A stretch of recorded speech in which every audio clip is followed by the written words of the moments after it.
Bien, écoutez, non mais restez si vous voulez, vous êtes mieux assis ici que... Bon, alors, Grain de Poivre, c'est un petit bilan de cet après-midi. Moi, je trouve que on a à la fois progressé sur un point, c'est qu'on mesure l'ampleur de notre désarroi. Désarroi considérable sur le fait que, mais qui permet, je crois vraiment de l'identifier, parce qu'on a un vrai problème avec notre espace public aujourd'hui. Alors, on peut l'interpréter d'abord comme l'arrivée massive des nouvelles technologies qui effectivement bouleversent considérablement et les réseaux sociaux. Mais plus profondément, je pense qu'il y a quelque chose de structurel, puisque l'espace public, dans nos sociétés contemporaines, dans nos sociétés libérales, on va le voir dans un instant, c'est la solution. Or, cette solution est devenue un problème. Et c'est ça la vraie difficulté. Quelle était la solution? La solution, c'était que cet espace public était conçu comme une médiation. Médiation entre deux figures du peuple.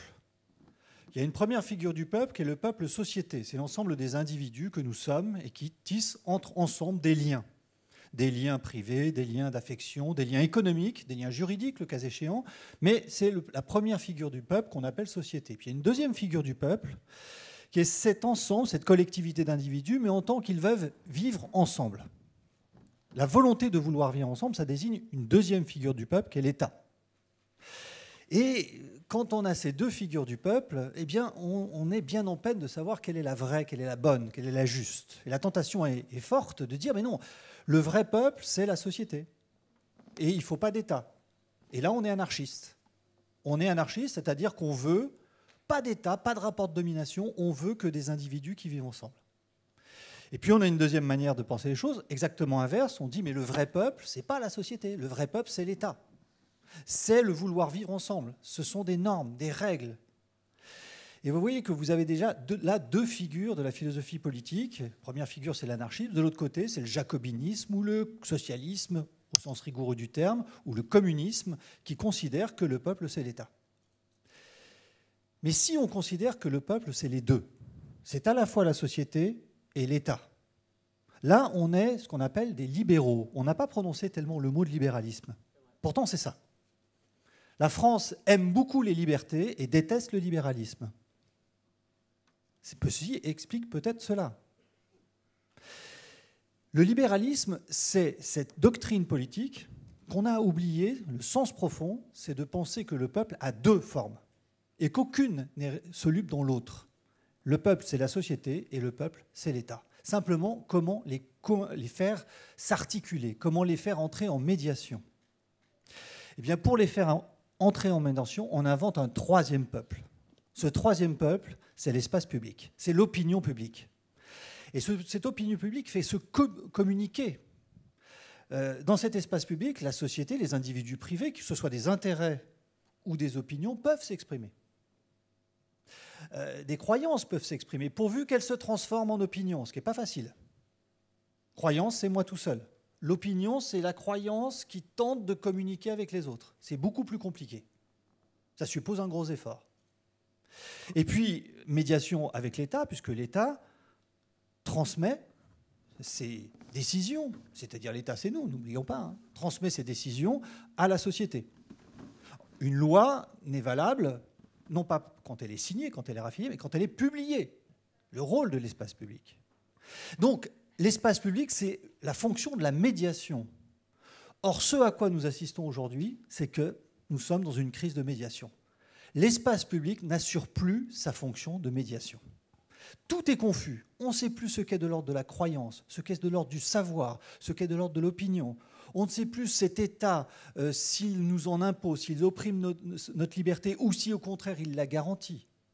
Tout est devenu extrêmement confus parce que l'espace public est devenu confus. C'est là où il faut, je crois, essayer de bien comprendre ce qu'est le libéralisme politique.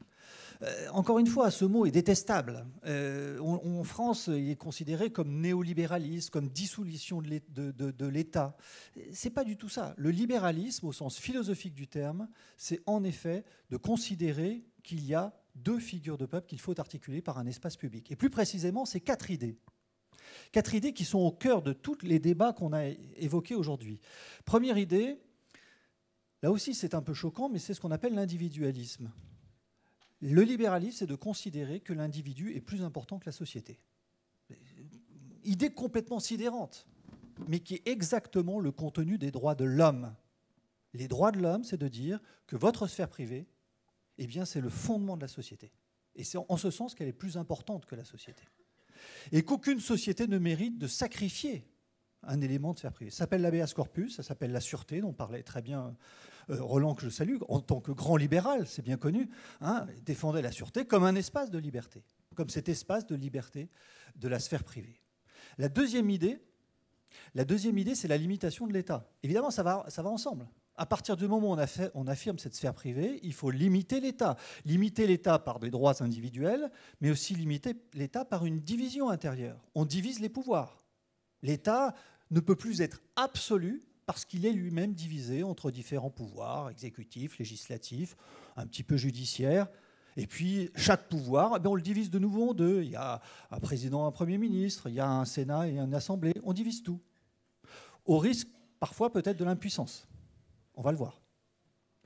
Troisième idée, déduite, c'est l'idée de la neutralité.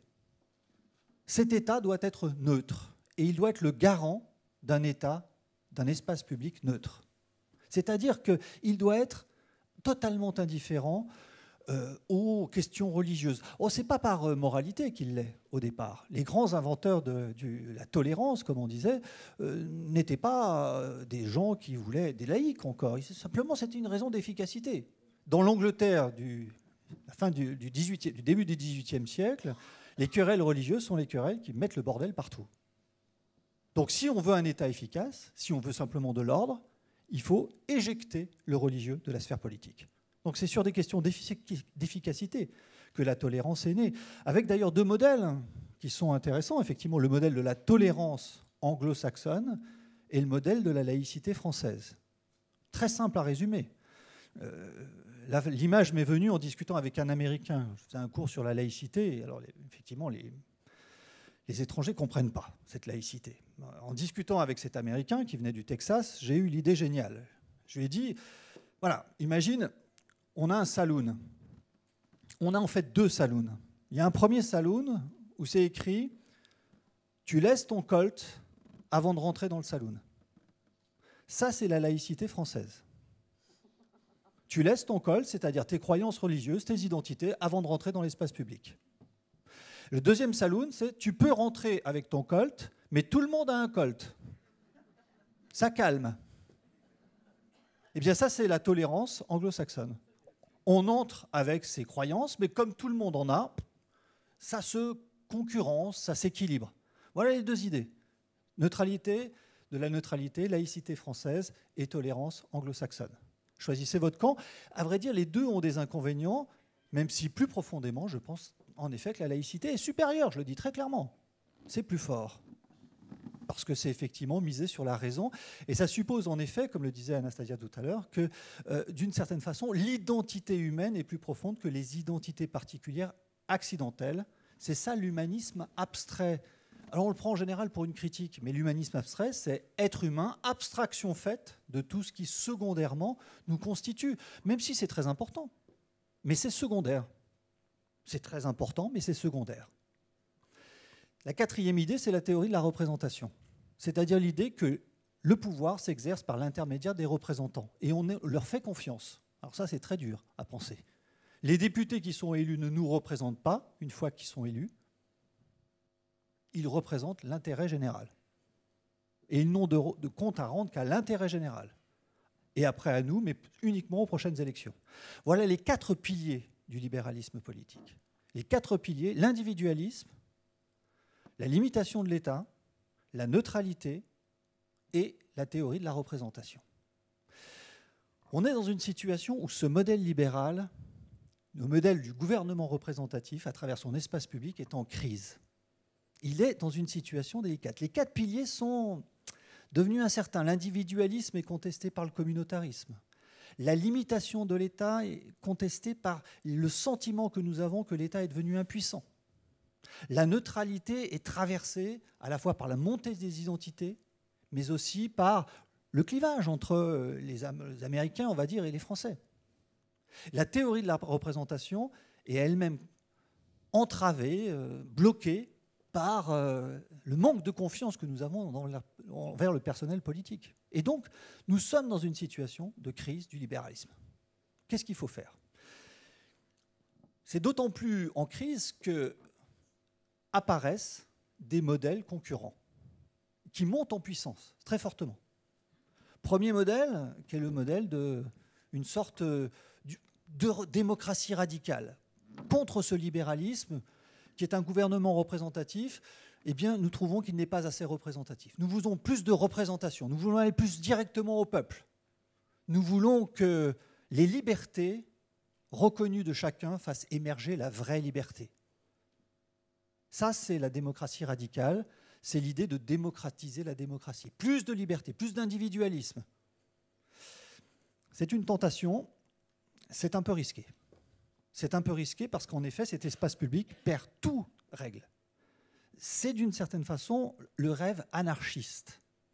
C'est un rêve, non pas de démocratie, mais d'un rêve d'une absence totale de pouvoir. Et c'est porté, là, en effet, par les nouvelles technologies. Internet, c'est anarchiste. Internet, c'est anarchiste. C'est-à-dire un réseau qui fonctionne tout seul, sans organe central. Il y a une idéologie politique dans Internet. Et donc, effectivement, ce n'est pas plus de démocratie, c'est contre la démocratie, défendons l'anarchie. L'anarchie, au bon sens du terme, ça produit un ordre, mais sans régulation. Face à ça, un autre modèle apparaît, qu'on appelle la démocratie illibérale. C'est-à-dire l'idée que ce gouvernement représentatif, le problème, ce n'est pas tellement qu'il ne soit pas représentatif, c'est surtout que ce n'est pas un gouvernement. Il n'est pas efficace, il n'est pas actif, il n'est pas puissant. La reconnaissance des libertés de chacun tue la liberté de tous. Et donc contre ça, il faut renouer avec un gouvernement de la décision.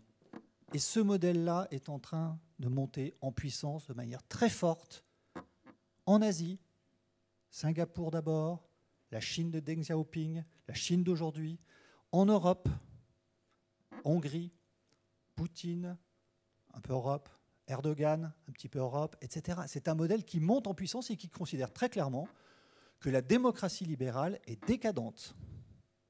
Elle est foutue. Et qu'il faut une démocratie, toujours, des élections, mais surtout pas d'espace public libre. Et ça a une puissance de conviction dans le monde qui est sidérante. Entrée de Chine, il est clair que les Chinois sont très contents de la manière, en grande majorité, dont ça marche. C'est la prospérité, et l'espace public est tout à fait secondaire. Et dans tout le monde asiatique, ce modèle est en train d'entrer en puissance. Puis il y a un troisième modèle qui consiste à dire la liberté, c'est très fatigant. Et c'est vrai que c'est très fatigant. Et donc face à cette liberté très fatigante, eh bien revenons à un système simple de théodémocratie, un système simple de théocratie, où il n'y a pas besoin d'espace public, puisque d'une certaine façon, il n'y a pas besoin d'échanger des opinions, il y a des dogmes. Eh bien le défi terrible des démocraties libérales, c'est justement de relever ce défi. De relever ce défi, c'est-à-dire, et ça sera le thème de la journée de demain, après vos sollicitations d'aujourd'hui, on a du boulot. C'est-à-dire arriver à remettre une fonction de médiation dans cet espace public qui dysfonctionne, essayer de retrouver du sens à cette vie collective. Mais je crois que là-dessus, on peut être optimiste. En effet, Anastasia le disait aussi tout à l'heure, on a une société qui est formidablement résiliente. Franchement, certes, on est français, donc râleur. Certes, on est français, donc pessimiste. Certes, on est français, donc extrêmement, disons, pris par un passé très ancien et un avenir qui nous paraît terrible. On n'aime pas notre présent. Mais on a, je crois, un modèle extrêmement porteur, extrêmement efficace et qui fonctionne, quand on y regarde très près, avec des arguments et des puissances très fortes. Il faut les explorer. Il ne faut pas se glorifier, hein, mais se dire que liberté, liberté, au pluriel, c'est un sacré boulot. Ce n'est pas un donné, ce n'est pas de la spontanéité, la liberté. C'est un travail quotidien, un travail constant, et donc demain, on aura du boulot. Je vous remercie.